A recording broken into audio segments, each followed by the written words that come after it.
তো সাইয়েদনা সুলাইমান বললেন, আল্লাহ, গোটা বিশ্বের সব প্রাণীকুল, পশুকুল, পক্ষীকুল, জিনকুল সবাইকে আমি একবেলা লাঞ্চ খাওয়াবো, দুপুরের খাবার। আল্লাহ বললেন, নো সুলাইমান, এটা তোমার কাজ না, এটা আমার কাজ, তুমি পারবা না। সাইয়েদনা সুলাইমান বললেন, আমার মনে বড় শখ, আমি যদি একবেলা সবারে মেহমানদারি করাইতে পারতাম, আমার কলিজাটা ঠান্ডা হয়ে যেত।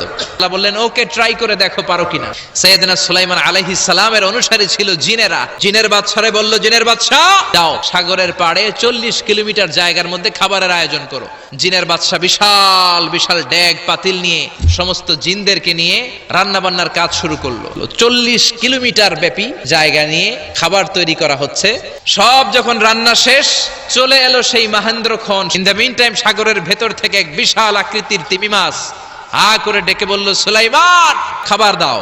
উনি ঘোষণা দিলেন, যাও এটারে খাবার দাও। তিমি মাছ বিশাল বড় হা করে বসে আছে সাগরে।